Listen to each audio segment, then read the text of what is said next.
Pimply राज्य में राजा भीमदेव ने आज अपने दरबार में एक वैचारिक सम्मेलन का आयोजन किया था, जिसमें पूरे भारतवर्ष के विद्यालयों के सबसे उत्कृष्ट विद्यार्थी भाग ले रहे थे। सभी छात्रों के लिए दान दक्षिणा थी और जीतने वाले उम्मीदवार के लिए थी राजा के मंत्रिमंडल में मंत्री पद की कुर्सी। महामंत्री कृष्ण स्वामी सभी प्रतिभागियों से समाज के हित के बारे में प्रश्न पूछ रहे थे। क्या नाम है तुम्हारा? मेरा नाम ज्ञानेंद्र है। अच्छा, ये बताओ कि सबसे ऊंचा क्या है? पर्वत। नहीं, स्वाभिमान। सबसे तरल क्या है? जल। नहीं, मनुष्य का हृदय। लेकिन अभी तक एक भी प्रतिभागी ऐसा नहीं मिला था जो उनके प्रश्नों के संतोषजनक उत्तर दे सके।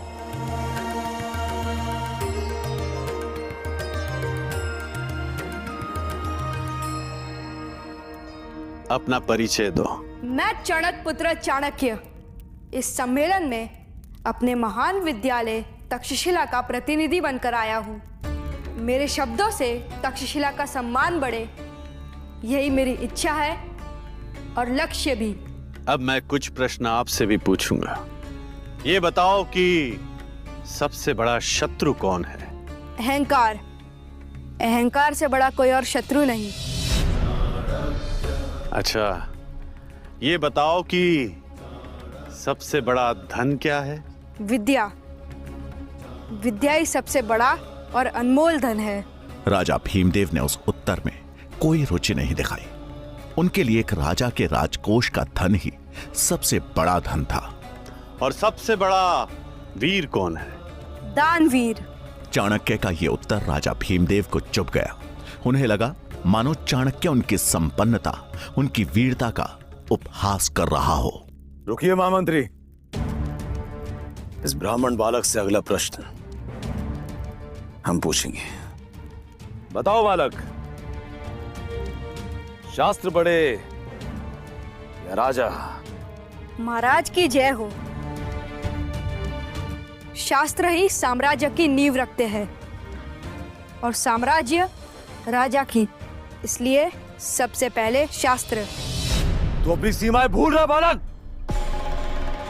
तू एक भिखारी है और यहां दान मांगने आया है। चाणक्य को यह बात चुभ गई। राजा ने सिर्फ उनका नहीं बल्कि तक्षशिला का भी अपमान किया था। मैं तक्षशिला से यहाँ दान लेने नहीं आया था महाराज। मुझे लगा था यहाँ ज्ञान की पूजा होती है, पर मैं गलत था। जहाँ शास्त्रों का मान नहीं, वहां मैं एक क्षण भी रुक नहीं सकता। रुक बालक, तुझे जाने की अनुमति किसने दी? राजा भीमदेव का क्रोध सातवें आसमान पर था। वो तलवार उठाकर जैसे ही चाणक्य की ओर बढ़े तो महामंत्री कृष्ण स्वामी हाथ जोड़ उन्हें रोकते हुए बोले, महाराज, आप तो दयावान हैं, ब्राह्मणों का आदर करना जानते हैं। इस बालक की ब्रह्म हत्या का पाप अपने सिर पर क्यों ले रहे हैं?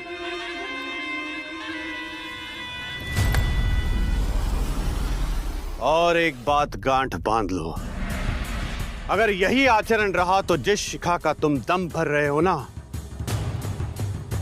एक दिन ना तो वो रहेगी और ना ही उस शिखा को धारण करने वाला शीश।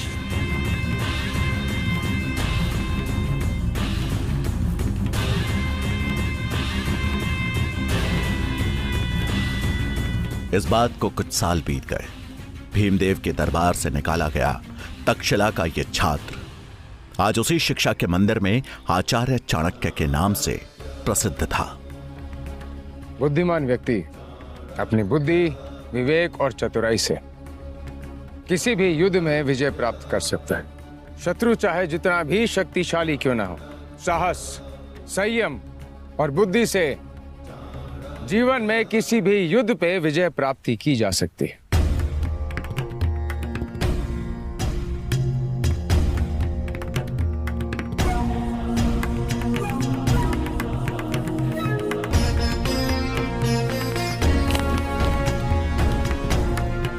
खबर सुन चाणक्य चकित रह गए।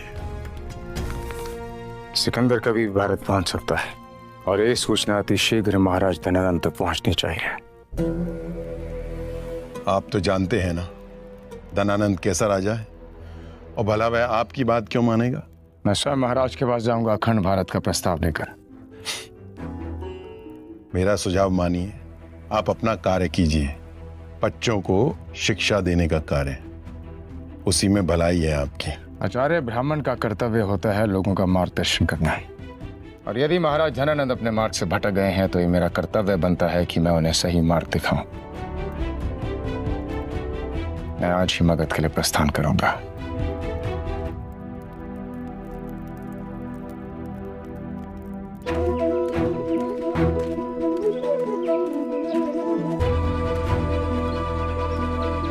चाणक्य तक्षशिला से मगध के लिए निकल पड़े और 5 दिन का लंबा सफर तय कर पहुंच गए मगध की राजधानी पाटलिपुत्र।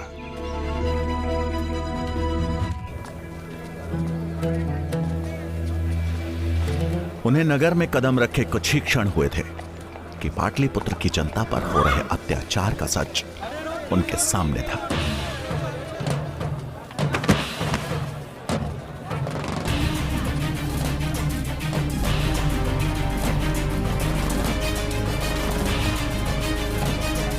नगर के चौराहे पर कुछ सैनिक फांसी के फंदे से लटकते मृत शवों को नीचे उतार रहे थे। ये देख चाणक्य को समझने में देर नहीं लगी कि उन्हें सामूहिक मृत्यु दंड दिया गया है। और कितने लोगों को खोना होगा हमें, और कितने लोगों को मारोगे? अगर हम कर नहीं दे पाए तो क्या सारी प्रजा को मारोगी? ज्यादा बात करेगी ना तुझे भी फांसी पर लटका दूंगा।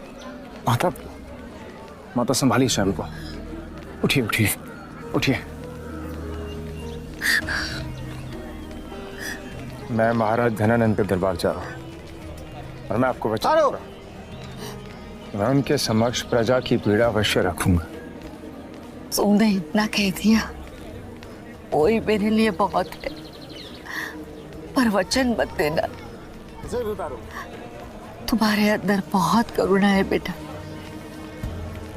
पर तुम जिसके पास जा रहे हो उसका लहू अब पानी बन चुका है। अपने अनुभव से कह रही हूँ।